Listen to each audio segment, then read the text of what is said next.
Chapter 1. A Spectrum of Traits. Who are we? The people who have ADHD.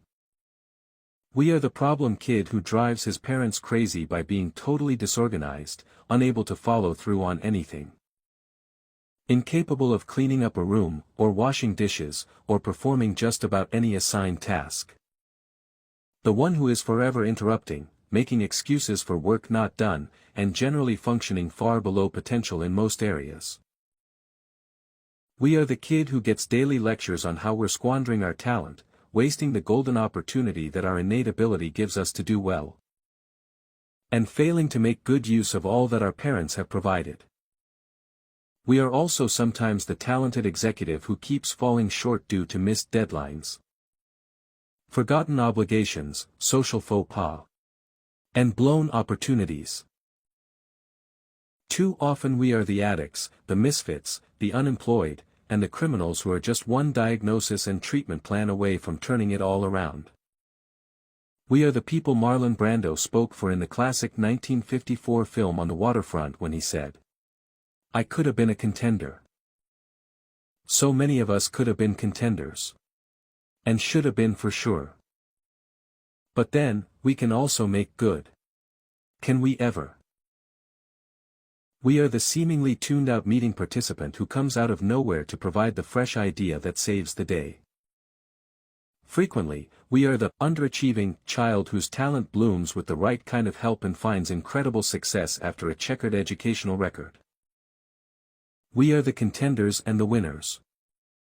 We are also imaginative and dynamic teachers, preachers, circus clowns, and stand-up comics, Navy SEALs or Army Rangers. Inventors, tinkerers, and trend-setters. Among us there are self-made millionaires and billionaires, Pulitzer and Nobel Prize winners. Academy, Tony, Emmy, and Grammy Award winners, top-flight trial attorneys. Brain surgeons, traders on the commodities exchange, and investment bankers. And we are often entrepreneurs. We are entrepreneurs ourselves, and the great majority of the adult patients we see for ADHD are or aspire to be entrepreneurs too. The owner and operator of an entrepreneurial support company called Strategic Coach, a man named Dan Sullivan, who also has ADHD, estimates that at least 50% of his clients have ADHD as well. Because people with ADHD don't look any different from everyone else, our condition is invisible. But if you were to climb up into our heads, you'd discover quite a different landscape. You'd find ideas firing around like kernels in a popcorn machine. Ideas coming rat-a-tat fast, and on no discernible schedule. Ideas coming in spontaneous, erratic bursts. And because we can't turn this particular popcorn machine off, we are often unable to stop the idea generation at night, our minds never seem to rest. Indeed, our minds are here and there and everywhere, all at once. Which sometimes manifests as appearing to be somewhere else, in some dreamy state. And that means we often miss the proverbial, or literal, boat. But then maybe we build an airplane or grab a pogo stick instead. We tune out in the middle of a job interview and don't get the job. But perhaps we see a poster hanging in the human resources waiting room that sparks a new idea that leads us to a patented invention. We offend people by forgetting names and promises, but we make good by understanding what nobody else has picked up on. We shoot ourselves in the foot, only, on the spot, to devise a painless method to remove the bullet. The great mathematician Alan Turing summed us up when he said, "Sometimes it is the people no one can imagine anything of who do the things no one can imagine." That sums us up perfectly. Which is to say that ADHD is a far richer, more complicated, paradoxical, dangerous, but also potentially advantageous state of being than the oversimplified version most of the general public takes it to be. Or than even the detailed diagnostic criteria would have you believe. ADHD is a term that describes a way of being in the world. It is neither entirely a disorder nor entirely an asset. It is an array of traits specific to a unique kind of mind. It can become a distinct advantage or an abiding curse, depending on how a person manages it. The lunatic, the lover, and the poet. As different as ADHD can be from person to person, there are several qualities that seem nearly universal to people with it. Distractibility, impulsivity, and hyperactivity are the classic descriptors. But they find what we think are richer and more apt counterparts in Shakespeare's musing about the lunatic, the lover, and the poet. Having ADHD doesn't mean you're crazy, so admittedly, lunatic may be too strong a word. But risk-taking and irrational thinking go hand in hand with ADHD behavior. We like irrational. We're at home in uncertainty. We're at ease where others are anxious. We're relaxed not knowing where we are or what direction we're headed in. A common lament we hear from parents of teens with ADHD makes the point. What was he thinking? He must have lost his mind. Likewise the spouse who asks us, why does he keep doing the same stupid thing over and over again? Isn't that the definition of insanity? Some people call this being a nonconformist. But that term misses the point. We don't choose not to conform.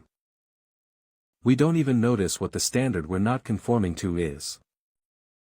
People with ADHD are lovers in the sense that they tend to have unbridled optimism. We never met a deal we didn't like, an opportunity we didn't want to pursue. A chance we didn't want to take. We get carried away. We see limitless possibilities where others see just the limits. The lover has trouble holding back. And not holding back is a major part of what it means to have ADHD. Being a poet might best be defined with another trio of descriptors: creative, dreamy, and sometimes brooding. Creativity, as we use the term in connection with ADHD, designates an innate ability, desire. An irrepressible urge to plunge one's imagination regularly and deeply into life, into a project, an idea, a piece of music, a sandcastle. Indeed, people with ADHD feel an abiding need. An omnipresent itch, to create something. It's with us all the time, this unnamed appetite, whether we understand what it is or not. The act of creation offers the magnet's north pole to our south and clicks us together.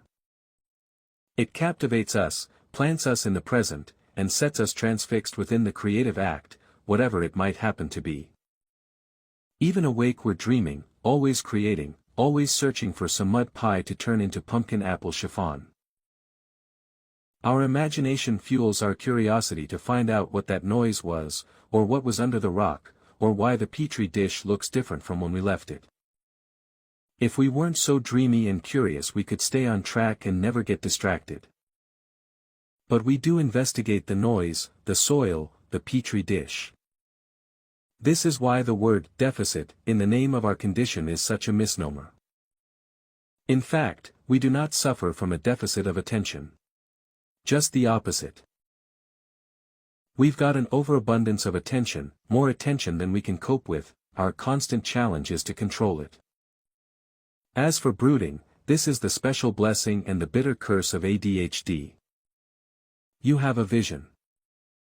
Maybe you've come up with a novel technology for making an unbeatable knife sharpener. Or maybe you think you have the plot to the perfect novel. Whatever your vision, you go at it like you never have before. But then, what you've created, disappoints. It's not just disappointing, but suddenly you feel it's terrible, awful, the worst ever, and you plunge into despair. Then, just as unexpectedly, out of nowhere the vision comes back. You get re-inspired. You can see it, you want it, you can't resist. You have to try again. Off you go, dreaming and creating and probably brooding again too. Like all three characters, the lunatic, the lover, and the poet, we have a pronounced intolerance of boredom. Boredom is our kryptonite. The second that we experience boredom, which you might think of as a lack of stimulation, We reflexively, instantaneously, automatically and without conscious thought seek stimulation. We don't care what it is, we just have to address the mental emergency, the brain pain, that boredom sets off. Like mental EMTs. We swing into action. We might pick a fight to create a bit of stimulation, we might go shopping online with manic abandon. We might rob a bank, we might snort cocaine. Or we might invent the best widget the world has ever seen. Or come up with the solution to what's keeping our business from taking off. Paradoxical tendencies. We have printed the formal diagnostic definition of ADHD on page 137 so that you can see what your psychiatrist or evaluator is talking about when throwing around the diagnosis. But in less clinical terms, it helps to think of ADHD as a complex set of contradictory or paradoxical tendencies. A lack of focus combined with an ability to superfocus. A lack of direction combined with highly directed entrepreneurialism. A tendency to procrastinate combined with a knack for getting a week's worth of work done in 2 hours. Impulsive, wrong-headed decision-making combined with inventive, out-of-the-blue problem-solving. Interpersonal cluelessness combined with uncanny intuition and empathy. The list goes on. Here, more formally, are the telltale signs of ADHD that might send you looking for clinical confirmation. Unexplained underachievement. The person is simply not doing as well as innate talent and brainpower warrant. There's no obvious explanation, like poor eyesight, serious physical illness, or cognitive impairment due to head injury, say. A wandering mind. You'll get frequent comments from teachers, or, in an adult, supervisors or spouses, that the individual's mind wanders. That he or she has trouble focusing and staying on task, and that performance is inconsistent. Good days and bad days, good moments and terrible ones. All of this usually leads the teacher, supervisor, or spouse to conclude that the person in question needs more discipline, needs to try harder, and needs to learn to pay attention. No kidding.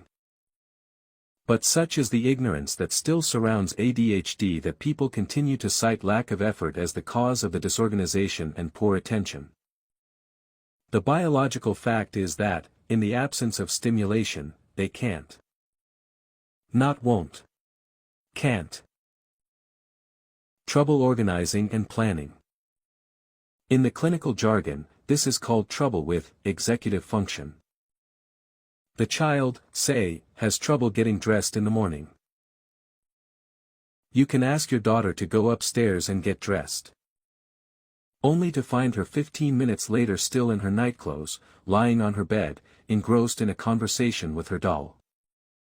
Or you can ask your husband to take out the trash, and in the time it takes him to walk over to the trash container, he forgets what he's supposed to be doing and slowly ambles right past it. You go ballistic, believing your husband is being blatantly provocative, passive-aggressive, oppositional, or colossally self-centered. All adjectives you've applied to him hundreds of times in the past. Before you get divorced, it would be marriage-saving if someone could explain to you both that walking past the trash, like hundreds of other acts of seemingly selfish disregard for others, stems not from selfishness or another character defect, but from a neurological condition that renders attention inconsistent and immediate memory so porous that a task can be forgotten in a heartbeat. What compounds these problems, and makes some people doubt the validity of the diagnosis, is that these same people can hyperfocus, deliver a brilliant presentation on time, and be super reliable when they are stimulated. But, as we've said, boredom is kryptonite. The ADHD mind recoils from boredom, disappearing into a fervent search for stimulation while the trash can sit forlornly, unemptied.